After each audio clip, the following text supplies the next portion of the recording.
I'm Aryeh Schwartz, along with Eli Horowitz, and welcome to the WNBA Insider Show. Over 6 weeks, we're doing a deep dive into each team in the W. This week, we got the Atlanta Dream and the Las Vegas Aces. A little background on the Dream. All right, guys, they were ranked 11th offensively last year and 5th defensively last year. So that's a lot to take in right now, considering that a lot of people in the WNBA media, and us included, have been calling them a contender in this season. So, Eli, why don't you give a quick, just why do we think that this team, before we even get into the rosters and the moves, why do we think that this team, you know, from a team that was a lottery pick last year, can make that jump to the top half of the league? Well, I'm glad you clarified. I definitely agree that they've positioned themselves to be a clear playoff team in the top half of the league. I'm not yet ready to call them a contender, but I think it's really just free agency, and it starts from the top. They brought in Nikki Collin to coach the team, and you know we definitely want to at least put the caveat that you still have to prove it. It's a first-year head coach, but I think she's coming from a culture in Connecticut that proved how good they could be. And then, you know, this team set out in free agency. They had a few goals, and I think they really accomplished all of them. They bring in Renee Montgomery, which is probably the steal of free agency, who can kind of improve their three-point shooting, which was lacking last year. They signed Jessica Breland, who is somebody who can dominate defensively in the paint as far as blocking shots and rebounding, but is also someone who's a threat to make a jump shot and can stretch the floor. And then obviously the big news of re-signing Angel McCoughtry to a long-term extension and bringing back into the fold somebody who averages 20 points a game. So when you think about it, they added 3 impact players to their roster, as well as adding a new coach who I think will bring more of a modern style offense to this team. I think that's an interesting point. But not only did they bring in talent, not all 3 of them are going to be starters. All right. Renee Montgomery, I'm just going to assume here, putting words in her mouth or not, probably isn't going to be a starter. Breland, you could argue, could be a starter, but honestly, if you look at this roster, I don't think so. They got a lot of really young talent. Angel, obvious starter. She's a perennial MVP candidate. So what I think the thing that sticks out to me is kind of what you tapped on when you mentioned the Connecticut connection, which is they're trying to create a mold for success with this team. We've seen it with LA in certain ways. We've seen it with Minnesota in many ways. And then we saw Connecticut do it with a young squad. And you have to have that realization about teamwork over your personal stats. And Renee definitely brings that. Angel's going to be definitely about that because she's tired of being on that second tier of the league. So, and then you have Breland, who's been with Chicago and, you know, not a top team in this league. So I think you have hungry players, hungry vets that are coming in and can teach the youngsters how to play in this cutthroat league. You know, I would actually disagree on some of that. Well, not on the culture. We're on the same page, but I think Jessica Breland will start at the 4, and Renee Montgomery is going to be, you know, 6th woman. So I don't know. I feel like she'll get close to starters minutes. So I feel like McCoughtry, they're bringing 2 definite starters and a 6th man. I mean, that's a lot of minutes they plugged. Yeah, but I mean, there's just, okay, and we've talked about this. Who's starting over Breland? I mean, all right, fine. So, but like, look at it this way. I would go with a smaller squad. And we've been debating about this since this free agency period started, because I think one of the most intriguing aspects of this team is you can throw so many different lineups together. It depends to me what type of lineup you're trying to do, because let me throw out a few names there, all right, of players that in my mind should be starters or have deserved so far to be starters on this team. Elizabeth Williams, all right, Sykes, all right, McCoughtry, Tiffany Hayes, and then, you know, who's going to be Elijah Clarendon? Sorry for the point guard. I think you're overcomplicating it. I think you know, you start McCoughtry, Hayes, and Clarendon in the backcourt because those are the more proven veterans of the group. You know, you start Breland at the 4 because Breland she changed her game last year. She shot 38% from three in Chicago after really not attempting any threes in her career, and something Amber Stocks helped her develop. And so I think with that, now granted, she took less than one a game, so it's definitely not something we can guarantee will be there. But at least now she has to be a threat from there. So you slide her in at the 4, and you still have some stretchability, and then you put Williams at the 5, and then you have a backup backcourt of Brittany Sykes and Renee Montgomery with Demiris Dantas and Amani McGee-Stafford in the front court. I think that's like a really solid, strong 9-player rotation. I mean, you can debate with me a little bit of like if you think I'm seeing that wrong, but I don't know. Doesn't that? I mean, I think that seems pretty clear to me how that rotation might look. I don't see. It seems pretty simple to me, but and I'm not just doing this to disagree with you. I think last year I saw something in a lot of these young players on this Atlanta team that to me said, now again, you have McCautry coming back, so that fills up a hole on the roster, and then you bring in Breland, and you have this powerful team. But when you have that much youth, to me, at a certain point, I hear the argument of saying, start the vet. I want to see some more experiments. Kind of like you always say when it comes to young coaches, let the young coach get a chance. I want to let these young players get a chance. Let them get some minutes. Well, I know what Breland can produce, but who are you saying starts over her? I just don't understand what you're saying. I mean, okay, I'm not saying anything that much different. I think those 9 players will all get significant minutes. I agree. I would just, I don't know, put McCautry at the 4 or you want her at the 3. I mean, I'm not going to tie myself to like specific positions. Like I was saying, I believe they would start Breland and Williams in the front court, McCautry, Clarendon, and who am I blanking on here? Hayes, in the backcourt, and then Sykes and Montgomery played big minutes as well. McGee-Stafford and Dantas back up in the front court, because I think Nikki Collins is going to want to have 4 players on the court in all time who are threats to shoot the ball. Breland, I think, showed enough last year that you could start her and still be a good defensive team and have that stretchability. If you start Dantas and Williams, now you have 2 players out there that can't really shoot from the perimeter. So I agree. I think we're saying similar things. I think we agree that they should start 4 shooters. I'm saying I think Breland can start there and kind of show she can shoot. And if she's really struggling, of course, you can experiment with smaller 4-guard lineups. I'm going to say this. I could see that working. I see a little bit down into the season, Breland gets pulled, and the young coach goes with a young player. And the reason I say that is it's nothing against Jessica Breland. In fact, I will be the first to admit I've been extremely critical of her. And she's one of those players that I constantly am critiquing. And every time when I'm talking smack, she shuts me down and proves me wrong. So, keep that in mind that I'm very hard on her. But I just think that, you don't necessarily have anybody who's a true forward on this team, right? Besides Breland. So because of that, I think you're inclined to start her because she has that flexibility to cover the bigger players in this league at her 6'3", 170 frame.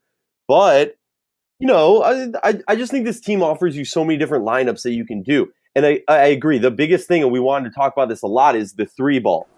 I'm sorry. I'm going to have to dispute you. I mean, her career PER is 16. She's had her first 2 years in the league, she was under 15, her rookie year and second year. Since then, her last 6 seasons, she's been above league average in PER.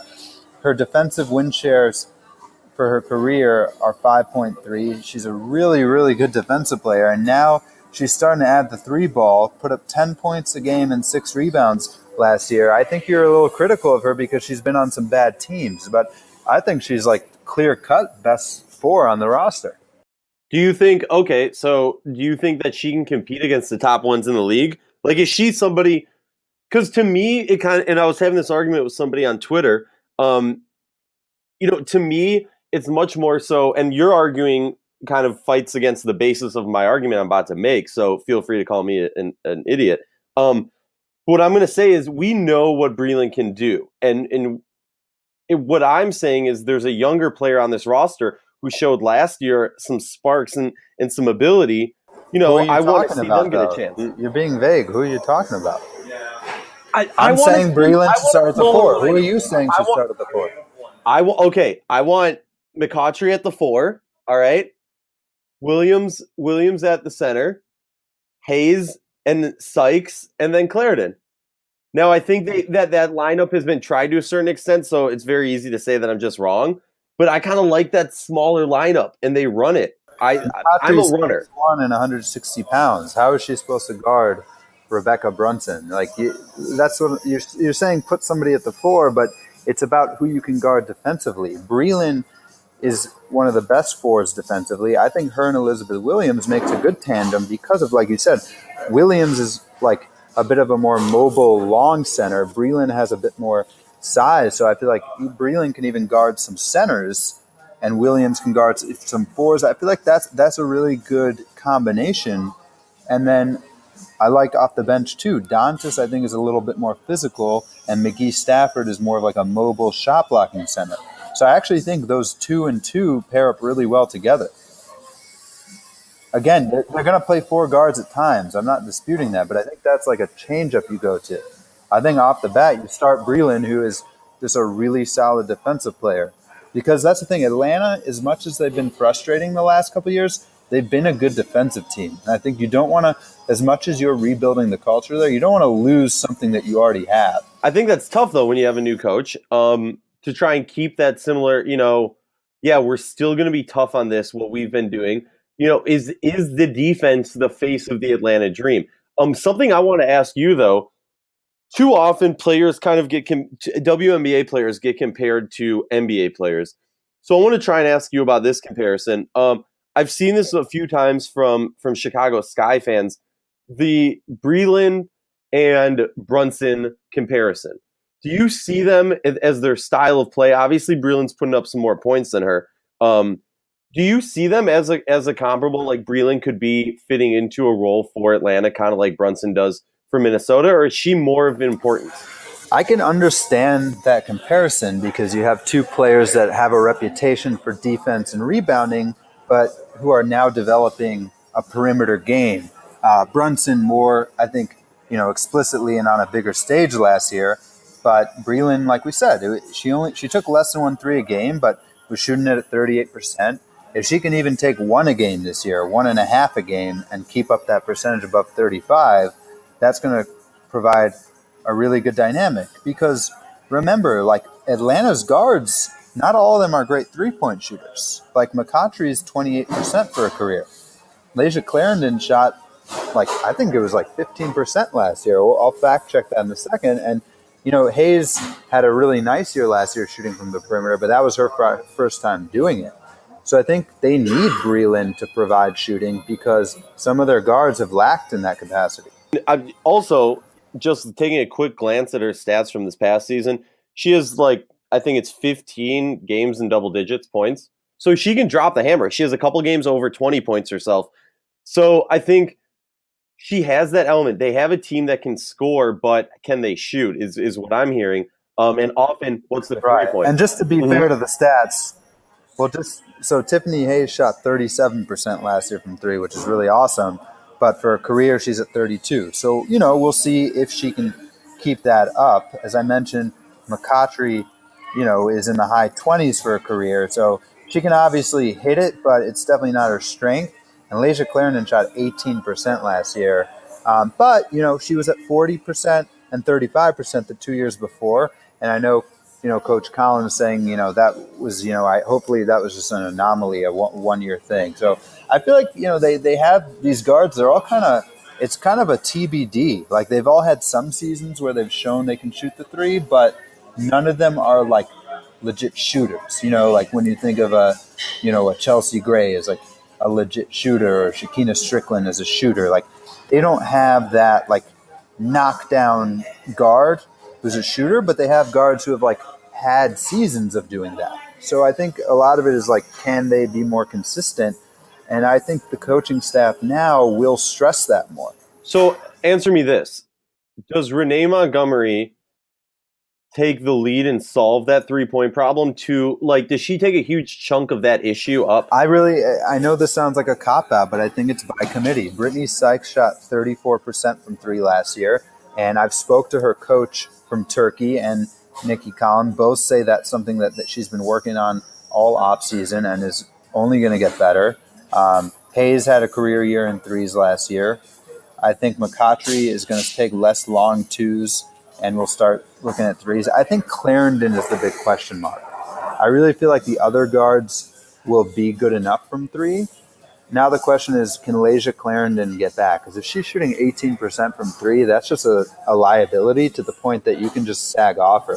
And I don't know. I mean, maybe there's a hot take, but if she's struggling like that, that's where I might say, man, maybe you do start Brittany Sykes or Montgomery over her. Well, so it's funny you say that because I'm just thinking back to, free agency period starts and right away Atlanta jumps in there hot. And also something that our fans need to know, if you're not aware of this, Minnesota was planning on getting Renee Montgomery back.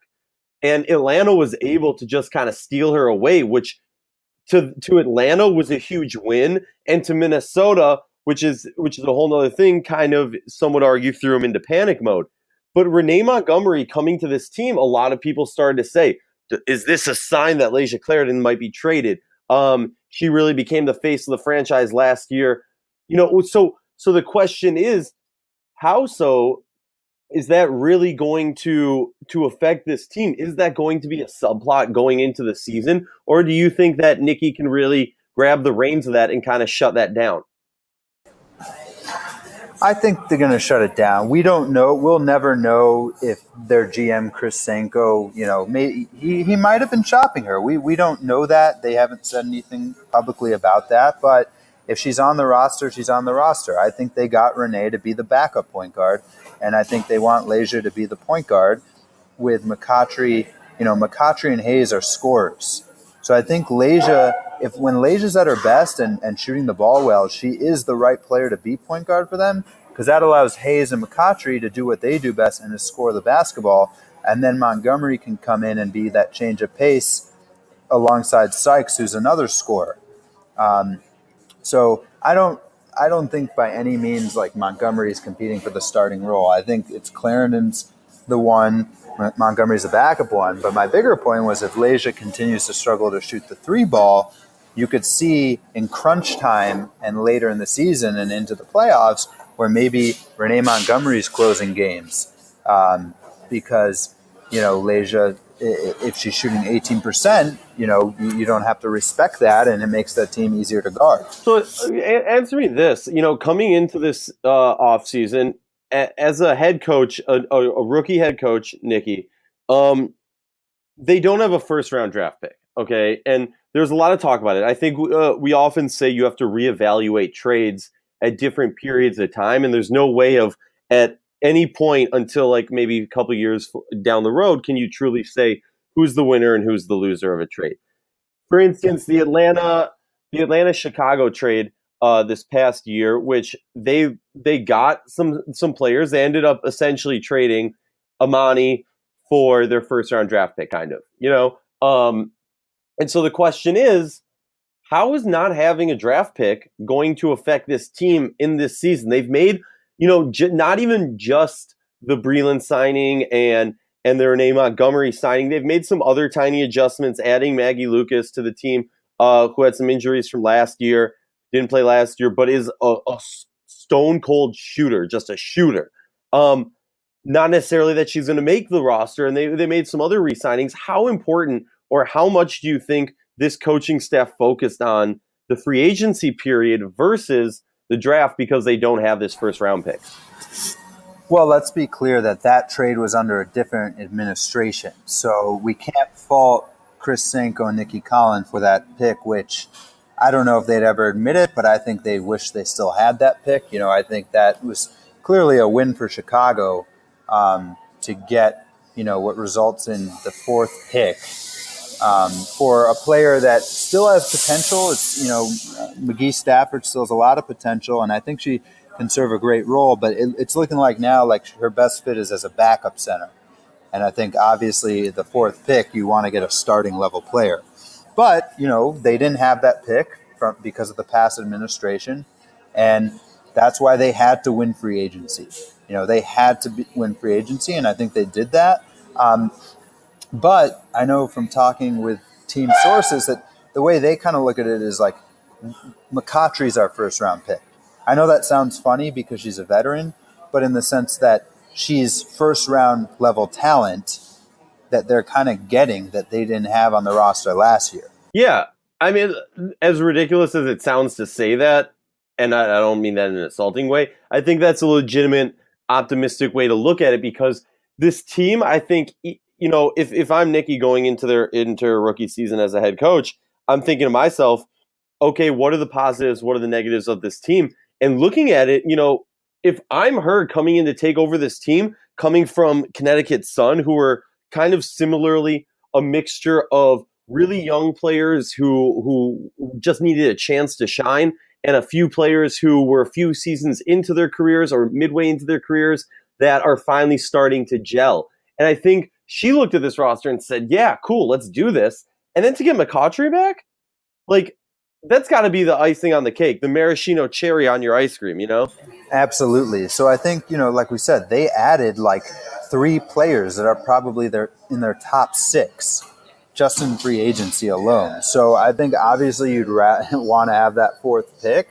but I think they've positioned themselves very well, not just for this season, but for the future. Now, I want to ask you something, though. I feel like we have been very optimistic and we've been very complimentary. And I know at WNBA Insider, our job is not just to say every team is the best and every move is perfect. So I think while we can acknowledge they had a very good offseason, I want to ask you, is it a guarantee that Angel McCautry is that 20 points a game force she used to be? And part B to that question, even if she can drop 20 a game, is there a potential that maybe that like hurts the chemistry to some extent? Because you have a lot of other players on this roster who are capable to score the basketball. And my only fear is that McCautry wants to play a lot of one-on-one ball. And Colin, coming from Connecticut, they play a very heavy ball movement, player movement style of offense that Michael Cooper's offense with Angel wasn't like that at all. I'm going to very simply, I think the whole culture of this team has changed since Angel left. Now, when Angel left throughout the season, I think this roster heard, and this might cause some conflict early on in the season, this whole roster heard, where's Angel? Where's Angel? Maybe she'll come back. Maybe if this team makes a playoff push, she'll come back. I think there was 2 or 3 times during the season last year where Angel felt the need to come out and say, I'm not coming back, guys. This isn't like, focus on the players on the roster right now and give them your support. To me, looking at the roster real quick, the only player who's been in the league longer is Renee Montgomery by 1 season. So I think it starts with that style of culture. So yes, the style of play is going to be different. And I'm always weary anytime there's a player who takes a whole year off. I'm very weary, even in the W where they need that rest because they're playing year round for so long. Look what happened with Taurasi when Taurasi took her year off. Yeah, she came back good, but not as fire. And so to me, it's much more so the question of, will she lose a step from taking that much time off versus can she play in this style of play? I think, yeah, it's going to take some time to meld. And in the condensed season, something we talked about a lot in our podcast, shameless plug, about the Connecticut Sun, this condensed season is going to affect how players gel. I think McCautry's can be a scrappy player or she can be just an overall take over the game player. But now she has the tools around her where she doesn't necessarily need to be that, which I think you have to look as a positive. But again, under Michael Cooper, a lot of times it was give her the ball and get out of her way. And she made some really tough shots. My fear is now when you have all these other ball handlers on the team and multiple bigs who need to get their touches, is McCautry a threat when she doesn't have the ball?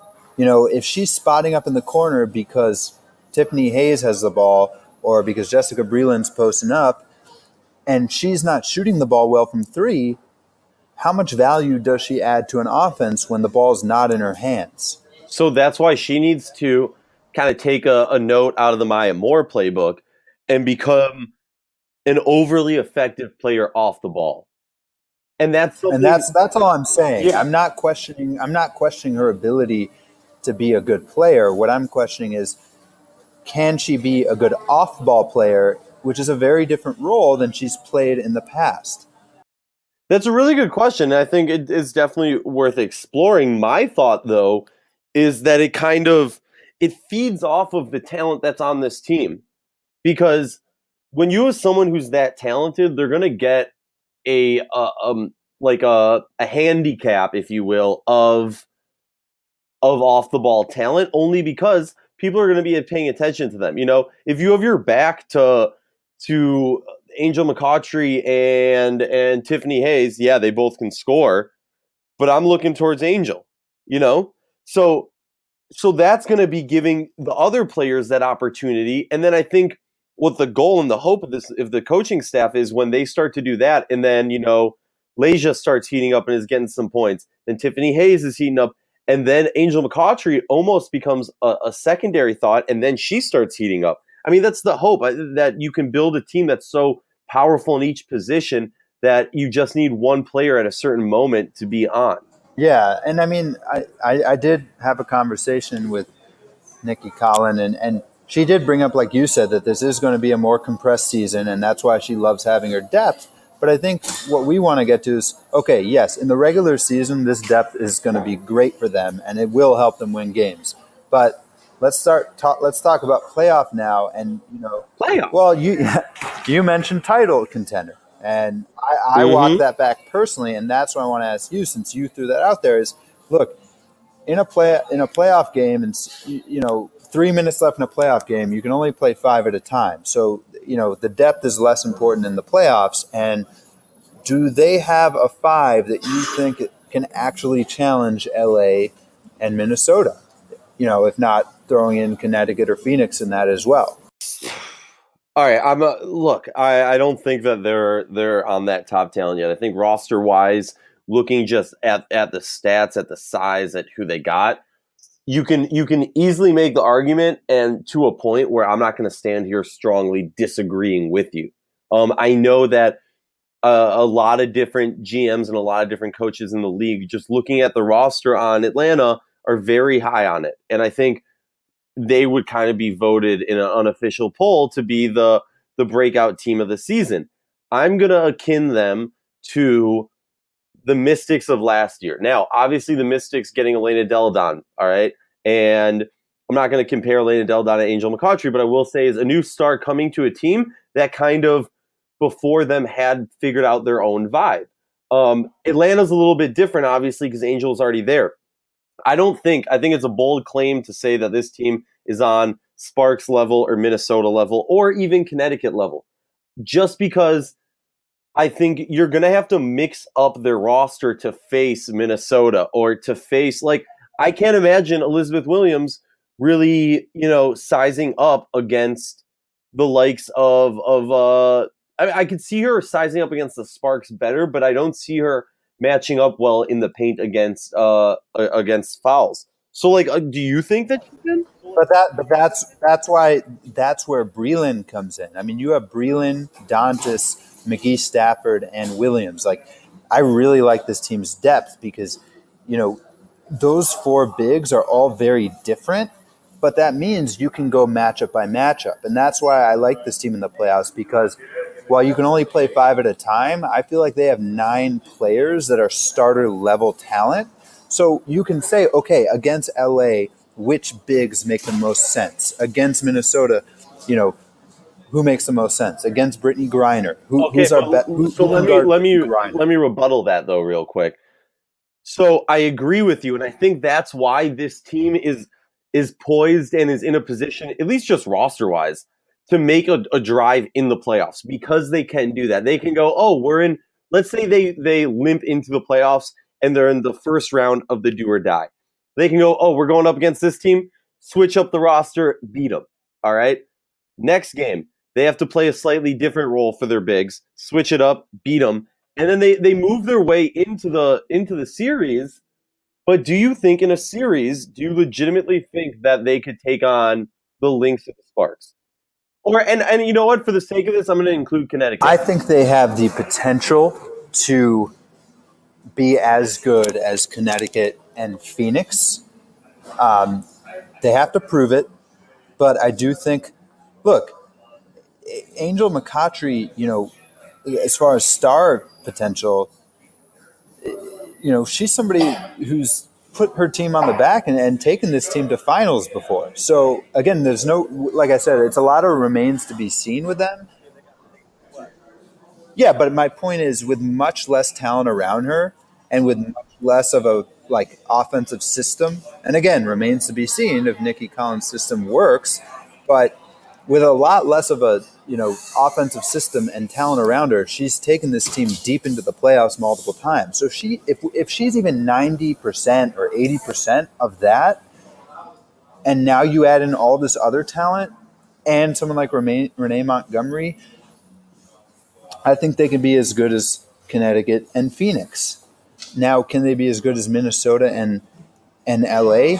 I think that comes down to matchups. And if you think they have players that can truly guard those elite front lines with Fowles and Brunson and NECA and Candace Parker, that I think is a challenge. Answer me this. So I think this team is a stacked roster, as we've talked about a good amount. What is the part that they need most improvement? The bigs, the front court or the back court? I don't think they need improvement as far as adding other players. I think it comes down to if they make 3-point shots. I think that's big. I think they have the personnel that's capable, but like we've said, they have all these guards who have been hot and cold. 1 year they're on, 1 year they're off. They don't have elite 3-point shooters. So I think that's kind of – look, if they're making threes and they're shooting the ball and they get hot in the playoffs, they have the depth to make the semifinals and I would say at least push somebody at that round of the playoffs. But if Lasia Clarendon's shooting 15%, Angel McCoughtry shooting 28% from three, Brittany Sykes has a sophomore slump, Tiffany Hayes regresses back to the mean of her 3-point shot, then I could see this team losing in the first round of the playoffs. Yeah, I mean, I think this team has the ability to be a strong contender, but it's gonna rely, unlike a lot of other teams that we're talking about. All right, once they make it to the playoffs, for this team, they need a gel in the season and make their push for the playoffs. I know we got to wrap up for the dream right now, so I just want to get a fan question in, and we kind of talked about it. You touched on this. This comes from the Sky Show Shy. At Sky Show Shy on Twitter. And his question was, in a close end-of-game situation, who do you think will be the 5 Atlanta players on the floor? Or I think I'm going to take it next and say, who will take that last shot? As a coach, it's all dependent on the matchups. I was willing to say who I thought my starting 5 was and who would be off the bench. But I think who's out there at the end of the game is based off matchups. And as far as who takes the last shot, I mean, it's going to be McCoughtry. Yeah, I don't think there's a question about that. I think you can make the argument that depending at what point in the season. But again, it has to be McCoughtry because I think this is her, like I said earlier, it's her team. And not to beat that too much, but it's her team and she needs to kind of put her seal on it. But she also needs to show, don't let this go without being said that there have been talks about McCoughtry's personality possibly being an issue with this team's roster. Not necessarily this team's roster, but just in general with the roster. So what I do want to say is I think she needs to show that she's about the team and the leadership. That's just my thought as far as teamwork. And to be a leader, you need at certain points, she needs to get the ball and instead of dribbling for a little bit, feed it to a different player to take that last shot. Show confidence in others. Yeah, and I think Tiffany Hayes will get some opportunities throughout the season to close games in that way. Definitely. So, guys, for the WNBA Insider, We want to say thanks for tuning in. This is Aryeh Schwartz along with Eli Horowitz, and we just broke down the Atlanta Dream and why they're going to be possibly a contender this season.